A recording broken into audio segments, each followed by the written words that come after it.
بسم اللہ الرحمن الرحیم۔ الحمدللہ ہم نے سبق نمبر 1 ہماری پچھلی ویڈیو میں ہم نے ملاحظہ کیا۔ آئیے اب ایک نیا سبق کی جانب بڑھتے ہیں۔ سبق نمبر 2 ہے کلمہ اور اس کی مختلف تقسیمات۔ آئیے جانتے کلمہ کیا ہوتا ہے۔ ہر با معنی لفظ کو کلمہ کہا جاتا ہے، یعنی کہ ہر با معنی یعنی جس کا معنی ہوتا ہو ایسے لفظ کو کلمہ کہا جاتا ہے، جیسے رجل، طفل وغیرہ۔ رجل کا معنی ہوتا ہے مرد، طفل کا معنی ہوتا ہے بچہ، تو یہ جو ہے یہ کلمہ ہے۔ رجل بھی کلمہ ہے، طفل بھی کلمہ ہے، یعنی پتہ چلا کہ ہر با معنی لفظ کو کلمہ کہا جاتا ہے۔ اور جو بے معنی ہوگا، جس کا کوئی معنی ہی نہیں، جیسے عربی میں دیزن، اس کا کوئی معنی ہی نہیں ہے، تو اس کو ہم کلمہ بھی نہیں کہیں گے، کیونکہ کلمہ کی تعریف ہی وہی ہے کہ ہر با معنی لفظ کو کلمہ کہا جاتا ہے۔ تو پتہ چلا کہ با معنی لفظ ہی کو کلمہ کہیں گے، بے معنی لفظ کو کلمہ نہیں کہیں گے۔ اردو میں اس کی مثال یوں سمجھ لیجئے، جیسے ہم بولتے ہیں روٹی ووٹی، چائے بائے، تو یہ چائے ہے اس کا معنی ہوتا ہے، اس لیے یہ با معنی ہوا، یعنی معنی والا ہوا، تو اس کو کلمہ کہیں گے چائے۔ اور وائے اس کا معنی کچھ بھی نہیں ہے، تو یہ کلمہ بھی نہیں ہوگا، کیونکہ یہ بے معنی ہے، اس کا کوئی معنی نہیں ہوتا ہے۔ تو یہ ہے کلمہ کہ ہر با معنی لفظ کو کلمہ کہا جاتا ہے۔ اچھا، اب ہے سے اقسام۔ سے اقسام یہ فارسی کا ہے، گنتی ہے سے، یعنی سے مراد 3 ہے، فارسی میں 3 کو سے کہتے ہیں۔ تو سے اقسام یعنی 3 قسمیں۔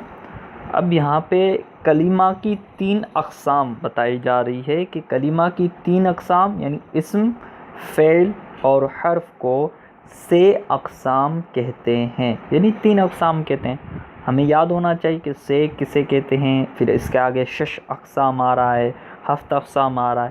تو یہ 6 کا معنی فارسی یہ ہے گنتی، 6 یعنی 6 ہوتا ہے، اور 7 یعنی 7 ہوتا ہے۔ تو 6 اقسام یعنی 6 اقسام وہ کون کون سی ہے؟ ثلاثی مجرد، ثلاثی مزید فی، رباعی مجرد، رباعی مزید فی، خماسی مجرد، خماسی مزید فی کو 6 اقسام کہا جاتا ہے۔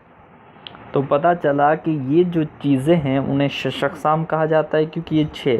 اب یہ ثلاثی مجرد کیا ہوتا ہے، ثلاثی مزید فی کیا ہوتا ہے، وہ اللہ نے چاہا تو انشاءاللہ عز و جل آنے والے سبق میں آپ پڑھیں گے۔ ابھی فی الحال آپ اس کو یاد رکھ لیجیے۔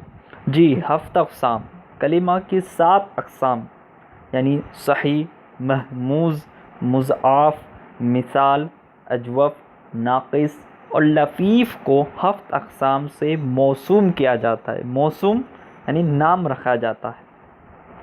تو یہ تھی بنیادی باتیں، سے اقسام، 6 اقسام، 7 اقسام، یہ بہت ہی بنیادی باتیں۔ آگے جا کے آپ کو کسی نے پوچھ لیا کہ بھائی سے اقسام بتائیے، 6 اقسام بتائیے، 7 اقسام بتائیے، عموماً صرف کی بنیاد انہی 3 چیزوں پر ہوتی ہے۔ سے اقسام کے اوپر ہوتی ہے، 6 اقسام کے اوپر ہوتی ہے، اور 7 اقسام کی ہوتی ہے۔ صرف پڑھنے کے بعد جب آپ قرآن کریم کا اجراء و صرف کریں گے تب بھی یہ بنیادی چیزیں آپ کو بہت کام آئے گی۔ اس وجہ سے اس کو بخوبی آپ اس کو حفظ کر لیجئے، انشاءاللہ عز و جل اللہ نے چاہا تو اس کی برکتیں بھی آپ کو آنے والے وقتوں میں ضرور ملے گی۔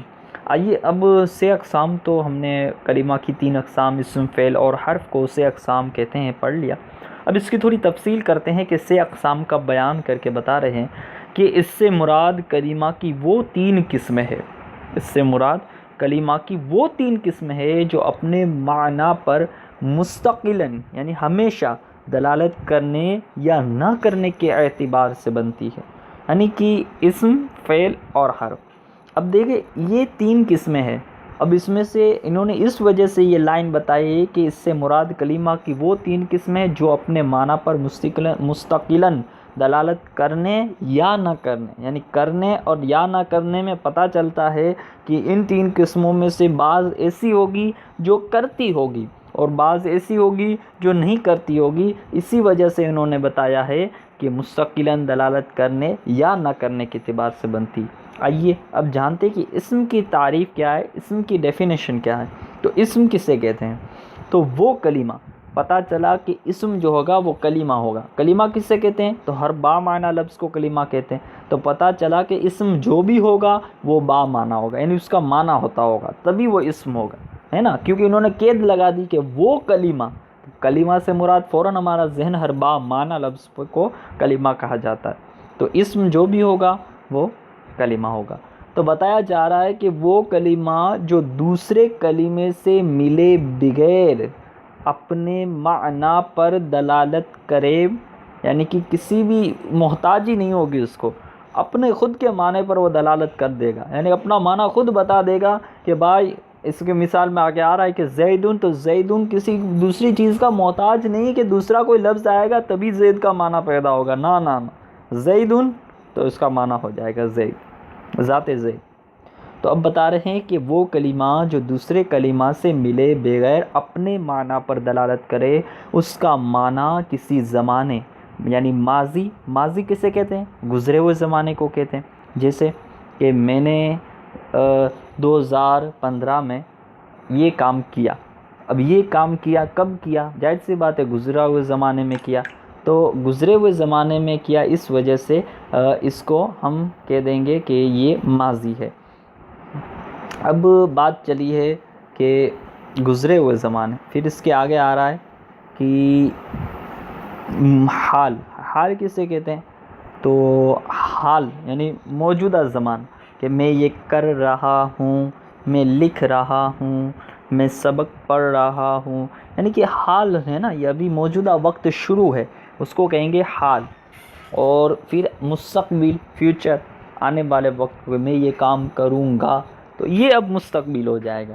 تو پتہ چلا کہ زمانے کی 3 قسمیں یہاں پہ بنیادی طور پر بنی کہ ماضی، گزرا ہوا زمانہ، حال، موجودہ زمانہ، اور مستقبل، آنے والا زمانہ۔ تو یہ تینوں زمانے سے اسم جو ہوگا یہ ملا ہوا نہیں ہوگا۔ جیسے زیدن کا معنی ہوتا ہے ذات زید معنی ہوتا ہے۔ اب دیکھیں یہ زید ایسی چیز ہے کہ اس کو کسی بھی کلمے کی محتاجی نہیں ہے، کسی بھی کلمے سے ملے بغیر وہ اپنے معنی پر دلالت کر رہا ہے، اور اس کا معنی کسی زمانے یعنی ماضی، حال اور مستقبل سے ملا ہوا بھی نہیں ہے۔ جیسے زیدن ہے تو زید ایسا تھوڑی نہ ہے کہ یہ ماضی پر دلالت کر رہا ہے، اس میں کوئی زمانہ تو نہیں، زمانہ نہیں پایا جا رہا ہے، اس وجہ سے یہ اسم ہے۔ اس کے آگے آ جائیے، دوسری مثال ہے ضاربن کا معنی ہوتا ہے مارنے والا، یہ اسم فاعل کا صیغہ ہے جو آپ آنے والے سبق میں انشاءاللہ عز و جل پڑھیں گے۔ تو یہ ضاربن اسم فاعل کا صیغہ ہے جو اس کا معنی ہوتا ہے مارنے والا۔ اب مارنے والا یہ اپنے معنی پر دلالت کر رہا ہے، اس میں کسی دوسرے کلمے کی حاجت نہیں ہے، اور اس میں زمانہ بھی نہیں پایا جا رہا ہے، اس وجہ سے یہ بھی اسم ہے۔ منصور، مدد کیا ہوا، یہ اسم مفعول کا صیغہ ہے جو آگے آپ پڑھیں گے، اس وجہ سے یہاں پہ آپ سمجھ لیجئے کہ یہ منصور ہے، یہ بھی اسم ہے، کیونکہ اس کا معنی دوسرے کلمے سے ملے بغیر بتا رہا ہے، اور اس میں زمانہ بھی نہیں پایا جا رہا۔ جی اب 6 اقسام میں ہم نے 3 قسمیں پڑھی تھی کہ اسم، فعل اور حرف۔ تو ہم نے اسم کی تعریف و ڈیفینیشن پڑھ لی ہے، اب آپ فعل کے تعلق سے سنتے ہیں، بالکل ملتا جلتا نہیں کہیں گے لیکن اس میں تھوڑا سا فرق ہے، آپ توجہ کی حاجت ہے۔ فعل کسے کہتے ہیں؟ تو وہ کلمہ، پتہ چلا کہ فعل بھی کلمہ ہوگا، یعنی کہ بامعنی ہوگا، دوسرے کلمے سے ملے بغیر، یعنی کہ اس کو بھی کسی چیز کی حاجت نہیں ہوگی، محتاجی نہیں ہوگی، معنی پر دلالت کرے، اور اس کا معنی ہوگا، اب یہاں پہ توجہ کی بات ہے کہ اس کا معنی کسی زمانے یعنی ماضی یعنی گزرا ہوا زمانہ، حال یعنی موجودہ زمانہ، یا مستقبل یعنی فیوچر، آنے والا زمانہ سے ملا ہوا ہوگا۔ اب یہ بات ہے کہ فعل جو ہوگا نا وہ اپنے معنی پر تو دلالت کر دے گا، لیکن اس میں کوئی نہ کوئی ایک زمانہ بھی پایا جا رہا ہوگا، چاہے ماضی ہوگا یا تو حال ہوگا یا مستقبل ہوگا۔ تو بتا رہے ہیں کہ جیسے نصر جو ہے یہ فعل ہے، کیونکہ اس کا ترجمہ آپ دیکھ، مدد کی اس ایک مرد نے۔ اب یہ آگے جا کے پوری گردان آئے گی تب آپ کو سمجھ میں آ جائے گا، لیکن یہاں پہ سمجھے بنیادی طور پر کہ نصر کا معنی ہوتا ہے مدد کی اس ایک مرد نے۔ اب آپ ہی بتائیے کہ مدد کی اس ایک مرد نے، اس میں کون سا زمانہ پایا جا رہا ہے، ماضی کا، حال کا یا مستقبل کا؟ پتہ چلا کہ اس میں گزرا ہوا زمانہ کہ مدد کر ڈالی اس نے، یعنی مدد کی اسے ایک مرد نے، تو اس میں ماضی یعنی گزرا ہوا زمانہ پایا جا رہا ہے، اس وجہ سے یہ فعل ہے۔ اگر ایسا نہ ہوتا، حال کا ترجمہ پایا جاتا، تو ایسا ہوتا کہ ینصرو، یہ مضارع کا صیغہ آ جائے گا، تو ینصرو تو مدد کرتا ہے وہ ایک مرد، تو پتہ چلا اس میں حال کا ترجمہ تب بھی یہ فعل ہوگا۔ ینصرو مدد کرے گا وہ ایک مرد، یعنی کہ وہ فیوچر میں کرے گا، مستقبل کا زمانہ پایا جا رہا ہے، تو پتہ چلا تب بھی یہ فعل ہوگا۔ وہ انشاءاللہ آگے آ جائے گا، اتنا ٹینشن لینے کی حاجت نہیں ہے، بس یہ بنیادی باتوں کو صرف سمجھیے اور یاد رکھیے، دھیرے دھیرے انشاءاللہ عز و جل سب سمجھ میں آ جائے گا۔ حرف، تو حرف وہ کلمہ ہوتا ہے جو دوسرے کلمے یعنی کہ اسم یا تو فعل ان سے ملے بغیر اپنے معنی پر دلالت نہیں کرے گا۔ وہ دو محتاج نہیں تھے، لیکن حرف جو ہے وہ محتاج ہوگا، یعنی اس کو کسی چیز کی حاجت ہوگی، ورنہ وہ اپنے معنی نہیں بتائے گا۔ جیسے من یعنی سے، میں کہوں گا سے، تو آپ کو کہ کیا سے، پتہ نہیں چلے گا نا۔ اب الا یعنی تک کیا، جب تک میں کوئی آگے پیچھے اس کا اسم نہ لگاؤں، فعل نہ لگاؤں کہ بھائی میں مسجد تک گیا، اب میں نے مسجد ہے وہ اسم لایا، آگے پیچھے کچھ لایا، تب آپ کو پتہ چلا نا۔ تو یہ جو چیز ہے نا، یہ کسی کی محتاج ہے، یہ اپنا معنی نہیں بتاتی جب تک کہ کوئی اس کے ساتھ دوسرا کلمہ مل نہ جائے۔ اب آگے آ جائیے کہ پھر مشتق ہونے یا نہ ہونے کے اعتبار سے اسم کی 3 اقسام ہیں۔ پتہ چلا کہ ان 3 قسموں میں سے بعض مشتق ہوتی ہوگی اور بعض مشتق نہیں ہوتی ہوگی۔ اب دیکھیں اسم کی 3 قسمیں ہیں نا، تو اسم کی تعریف ہمارے ذہن میں ہونی چاہیے کہ اسم کسے کہتے ہیں۔ آپ اگر یاد ہے تو دوہرا لیجئے، ماشاءاللہ، امید ہے آپ اس کو یاد بھی کریں گے۔ تو اب پھر مشتق ہونے یا نہ ہونے کے اعتبار سے اسم کی 3 اقسام ہے کہ مصدر، مشتق اور جامد۔ مصدر کسے کہتے ہیں؟ وہ اسم جس سے دوسرے کلمات مشتق یعنی بنتے ہو۔ پتہ چلا کہ اس سے دوسرے کلمات جو ہوں گے وہ بنیں گے اور وہ خود کسی سے مشتق نہ ہو، یعنی کہ وہ مصدر ایسی چیز ہے نا کہ اس سے دوسرے کلمات تو بنیں گے، لیکن اس سے یہ خود کسی سے مشتق نہیں ہوا۔ جیسے کہ صرف سمجھنے کے لیے آپ کوشش کریں کہ جیسے کہ آدم علیہ السلام، اللہ تعالیٰ نے ان کو مٹی سے پیدا فرمایا، لیکن بظاہر ان کا کوئی باپ نہیں ہے نا، ان کا اللہ تعالیٰ نے اپنے دستے قدرت سے آدم علیہ السلام کی تخلیق فرمائی ہے، تو آدم علیہ السلام کے کوئی بھی والد صاحب نہیں ہے، تو اب ان سے اولاد ہے، تو مصدر کہ آپ یوں سمجھیے کہ جس سے دوسرے کلمات تو مشتق بنتے ہوں گے لیکن خود کسی سے مشتق نہ ہو، تو اسی کے اور اس کے اردو ترجمہ میں جو ہوگا اس کے آخر میں نہ آتا ہے، تو اس سے ہم پہچان بھی لیں گے کہ بھائی یہ مصدر ہے۔ جیسے نصرن، اس کا معنی کیا ہوتا ہے؟ مدد کرنا۔ اب دیکھیں اردو ترجمے میں آخر میں نہ آیا، تو یہ نہ کی وجہ سے ہمیں تھوڑا پتہ چل جاتا ہے کہ یہ مصدر ہے۔ آگے جا کے آپ کو ترجمے کے بغیر بھی انشاءاللہ عز و جل پتہ چلنے لگے گا یہ مصدر ہے، کیونکہ آپ اتنی پریکٹس کریں گے اور آپ کو سمجھ میں آ جائے گا، پوری گردان وغیرہ پڑھیں گے تو انشاءاللہ عز و جل بغیر ترجمے کے بھی اللہ نے چاہا تو آپ کامیاب ہو ہی جائیں گے۔ اب دیکھیں مشتق کا کیا ہے تعریف؟ تو وہ اسم ہے جو مصدر سے بنایا گیا ہو۔ مصدر کی تعریف تو پڑی کہ وہ خود کسی سے نہیں بنتا لیکن اس سے دوسرے کلمات مشتق ہوتے ہیں۔ اب جو مشتق ہوا اسی کو تو مشتق کہتے ہیں، کیوں؟ کیونکہ وہ اسم سے بنایا گیا، وہ اسم مصدر سے بنایا گیا، تو وہ اسم جو مصدر سے بنایا جائے، جیسے دیکھیں ناصرن، ناصرن اس میں فاعل کا صیغہ ہے، اس میں فاعل کیا ہوتا ہے وہ آگے آپ پڑھیں گے۔ تو ناصرن اس کا معنی ہوتا ہے مدد کرنے والا، تو یہ مدد کرنے والا جو ہے نا یہ کس سے بنا بھائی؟ تو پتہ چلا کہ یہ ینصرو فعل مضارع، وہ بھی آپ آگے پڑھیں گے، ینصرو سے بنا۔ اب یہ ینصرو کس سے بنا؟ تو ینصرو نصرن سے بنا، یعنی کہ نصرن کا بیٹا ینصرو، ینصرو کا بیٹا ناصرن، یوں سمجھنے کے لیے صرف۔ تو یہ پتہ چلا کہ نصرن ہے یہ مصدر ہے، پھر ینصرو یہ مضارع بنا، مصدر سے مضارع بنا، فعل مضارع، فعل مضارع سے اسم فاعل بنا۔ تو یہ جو چیزیں یہ مشتق ہے کہ جو اسم، وہ اسم جو مصدر سے بنایا جائے۔ اب یہاں پہ کوئی اور بھی لے سکتے ہیں جو کہ مصدر سے بنائی گئی ہو، ٹھیک ہے۔ اب آ جائیے تیسری، جامد۔ وہ اسم ہے جو نہ خود کسی سے بنا ہو اور نہ اس سے دیگر کلمات بنتے ہو، جیسے زیدن، بکرن وغیرہ. تو یہاں پہ وہ اسم ہے جو کہ خود کسی سے نہ بنا اور سے دیگر کلمہ. اب یہ زیدن ہے، یہ نہ کس مصدر سے بنایا گیا ہے، نہ زیدن سے کوئی لفظ بنتا ہے، تو یہ جامد ہے. اب جامد پتہ ہی اس طرح سے چل جاتا ہے نا ہمیں کہ یہ زیدن ہے، اس کا معنی سے بھی پتہ چل جاتا ہے کہ بھائی یہ کوئی بھی اس میں نہیں پایا جا رہا ہے. جی تو آپ کو ان سبق میں کچھ بھی سمجھ میں نہ آیا ہو تو آپ کمنٹ کر لیجئے، یا میرے واٹس ایپ نمبر ہے ان سے آپ رابطہ کر لیجئے. انشاءاللہ عز و جل اللہ نے چاہا تو میں آپ کو سمجھانے کی مزید کوشش کروں گا. جی آئیے سوالات و مشق بھی حل کرنے کی کوشش کرتے ہیں. سوال نمبر 1، 6 اقسام، 6 اقسام اور 7 اقسام کسے کہتے ہیں؟ جو آپ نے پڑھا ہے، یاد رکھا ہے تو آپ کی دماغ میں آ جانا چاہیے کہ 6 اقسام سے مراد 3 قسمیں ہیں، 6 اقسام سے مراد 6 قسمیں ہیں، اور 7 اقسام سے مراد 7 قسمیں ہیں. پھر اس کی تفصیل آپ لکھ دیجیے. صرف اشارہ دیتے جا رہا ہوں.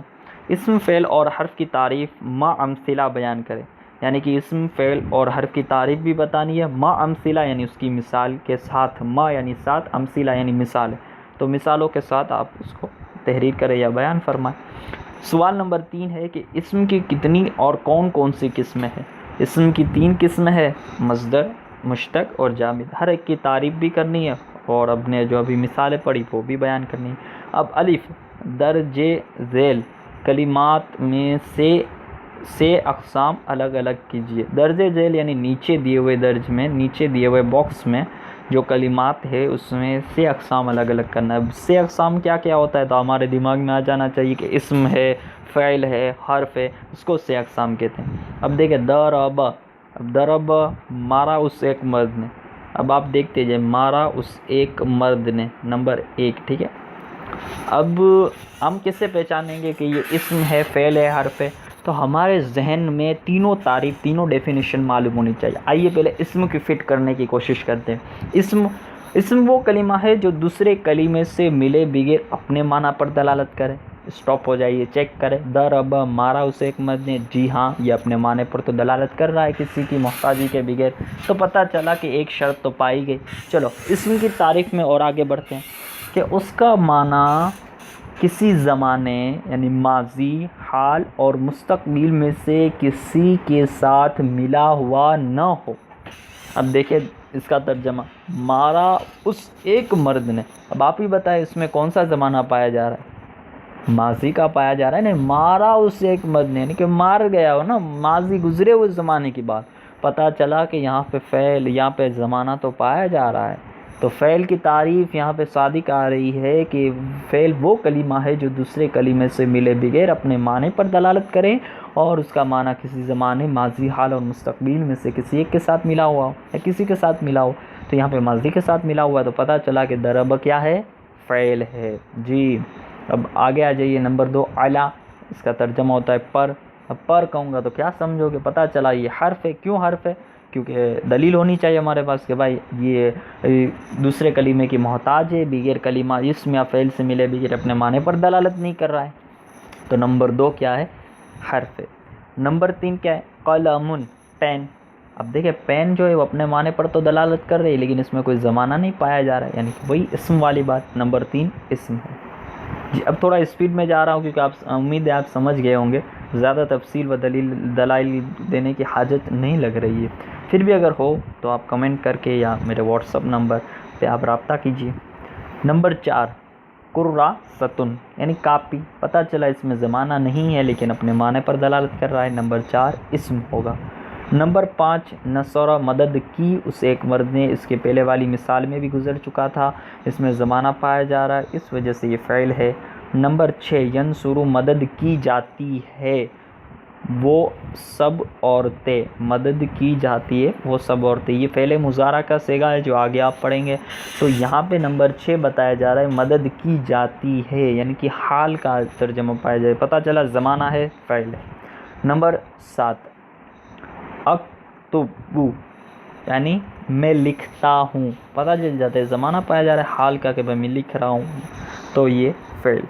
نمبر 8، ذہب وہ گیا. فعل ماضی، گزرا ہوا زمانہ کہ بھائی وہ گیا.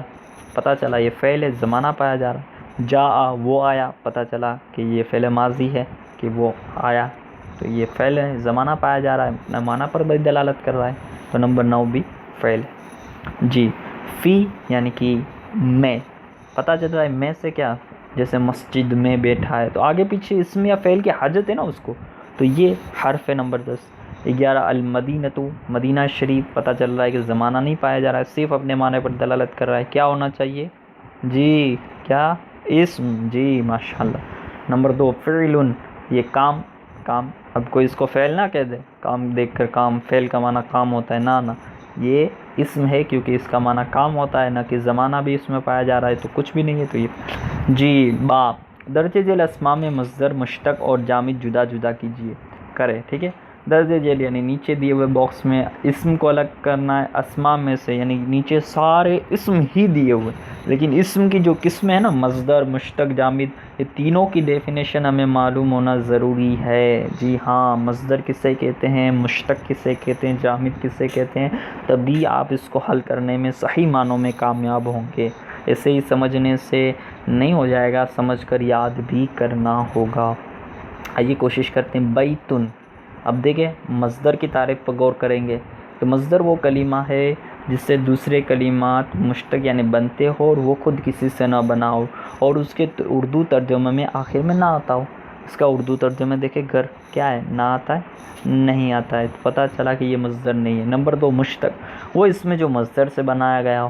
اب مصدر سے بنایا جائے گا تو ظاہر سی بات ہے کہ اس میں جو مشتق کی جو قسمیں ہیں جو آگے آپ پڑھیں گے اس میں سے ہوگا، تو اس میں سے بھی نہیں ہے۔ مشتق کی جو 6 قسمیں ہیں اس میں سے بھی نہیں ہے، اسماء مشتقات میں سے بھی نہیں ہے، تو یہ آگے آپ انشاءاللہ پڑھیں گے تو پتہ چل رہا ہے کہ یہ نہیں ہے مشتق بھی۔ اب رہا جامد، تو سلیکٹ کر دیجئے بھائی یہ جامد ہے، کیوں؟ کیونکہ اس کی گردانیں بھی نہیں بنتی ہے اور اوپر سے گردانے کیا ہوتا ہے وہ آگے آئے گا انشاءاللہ۔ لیکن بیتن یہ گھر ہے، جامد ہے، یہ خود کسی سے نہیں بنا اور یہ اس سے دیگر کلمات بھی نہیں بنتے۔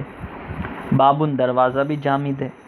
نمبر 3 مفتوح، یہ کھلا ہوا، یہ اس میں مفعول کا صیغہ ہے جو آپ آگے انشاءاللہ پڑھیں گے، لیکن یہاں پہ آپ سمجھنے کے لیے کہ یہ مصدر سے بنایا گیا ہے تو یہ کیا ہونا چاہیے، مشتق ہونا چاہیے۔ نمبر 3 مشتق جی۔ نمبر 4 سمجھنا، نہ آ رہا ہے اس کے پیچھے آخر میں، نمبر 4 مصدر۔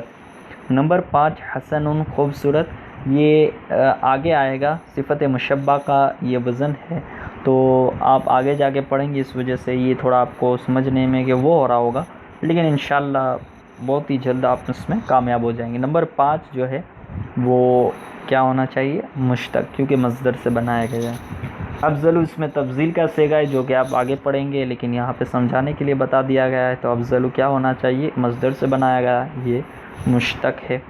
ناصر جو آپ نے پچھلی مثال میں پڑھا یہ مشتق ہے۔ نمبر 8 کریم، یہ بزرگ، یہ صفت مشبہ کا صیغہ ہے، اس وجہ سے یہ مشتق ہے۔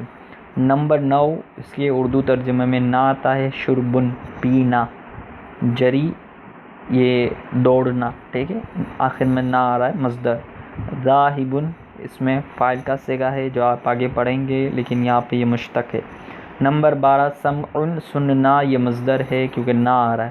مکتوب، خط، اس کا حقیقت معنوں میں ہو رہا ہے کہ لکھا ہوا، تو لکھا ہوا یہ ظاہر سی بات ہے اس میں مفعول کا صیغہ ہے تو یہ کیا ہونا چاہیے، مشتق، جو کہ مصدر سے بنایا گیا ہے۔ صلو علی الحبیب صلی اللہ تعالی علی محمد صلی اللہ تعالی علیہ وآلہ وسلم۔ میٹھے پیارے اسلامی بھائیو، یاد رکھیے کوشش کرنے سے ہی کام بنتا ہے، آپ پڑھتے رہیے، نہ آنے والے سوالات انشاءاللہ آپ مجھے بتائیے، میں حل کرنے کی کوشش کروں گا۔ محنت کرتے رہیے، ویڈیو دیکھتے رہیے، شیئر کرتے رہیے، اپنی دعاؤں میں یاد رکھیے گا، اپنا خیال رکھیے گا، مدنی چینل دیکھتے رہیے گا۔ السلام علیکم ورحمۃ اللہ وبرکاتہ۔